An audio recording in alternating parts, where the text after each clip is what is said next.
I should like to deal only with some important departments. I shall take first the Defense Department. The allocation to the Defense Department, which in the budget of the last year was rupees 800 crores, has been reduced to about rupees 700 crores. Is it because the defense requirements have diminished in number? I have come to know that recruitment to the forces has been stopped. At what number has it been stopped? In the present emergency, soon after the incursion of the Chinese, it was hoped that our defense forces would be raised to the number of 2 million. Has at least 1 million been reached so far? The war with China can never be considered to be a war of limited liability. Modern wars are wars of unlimited liability, and we cannot say that recruitment of 500,000 troops would be just enough to meet the requirements of national defense. For let us remember that there are not two fronts, the Ladakh front and the Arunachal front, that we have to deal with, but there is the Pakistan front also that we have to contend with, and the Pakistan front consists of two fronts, one on the west and one on the east. I should like the Defense Ministry to consider whether the recruitment so far attained is enough to meet our defense requirements on all these four fronts.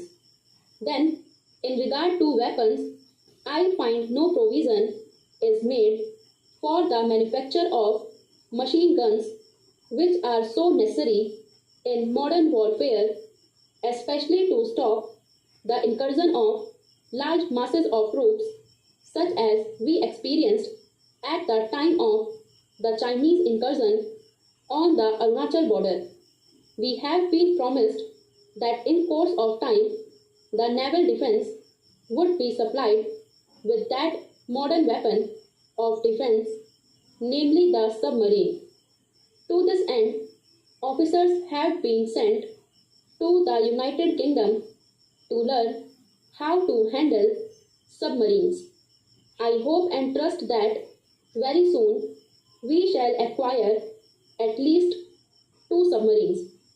I would suggest that the useless aircraft carrier, which serves no defense purpose at all, at present, upon which rupees 30 crores were spent, and the maintenance of which comes to about 6 crores of rupees a year, might be sold to some power that requires an aircraft carrier, and the amount thus realized might be spent on the purchase of submarines.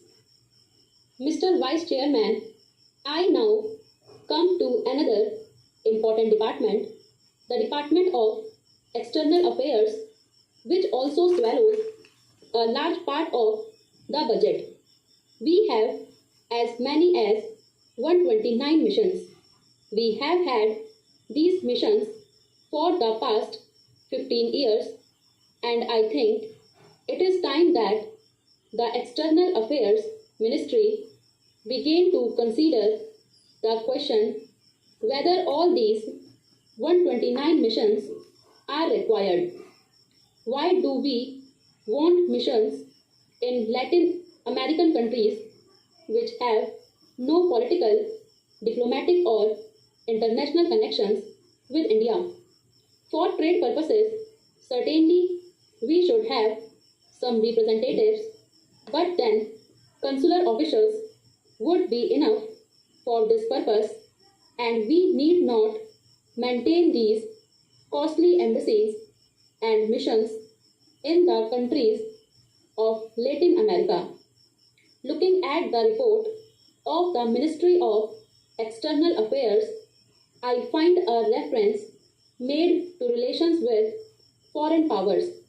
Relations with Afghanistan and Myanmar, our immediate neighbors, our near neighbors, are reported to be friendly. About Pakistan, nothing is said about relations. The obvious inference is that the relations are not friendly. But what about the countries of Southeast Asia? These are countries with which we should have friendly relations, but there is no reference at all in the report to the relations, whether friendly or hostile, with the Southeast Asian countries.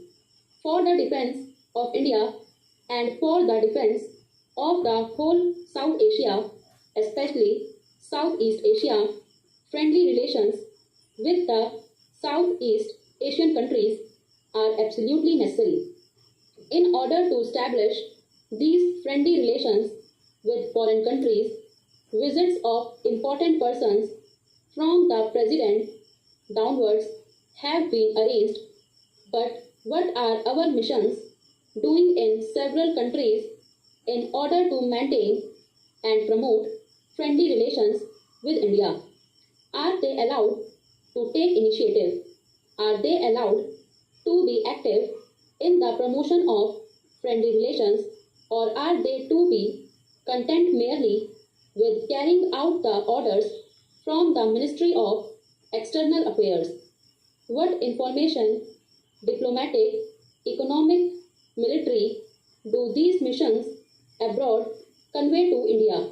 For instance, in regard to the Chinese invasion of India, was the military attack able to send useful reports upon the military situation, upon the military intentions of China?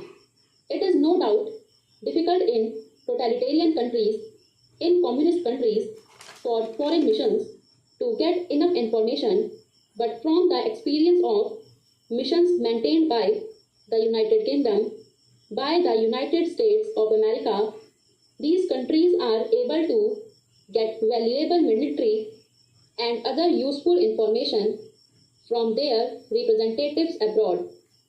Or is it the fact that our military attaches, commercial attaches, send reports to our ministries, but the external affairs lay these reports aside?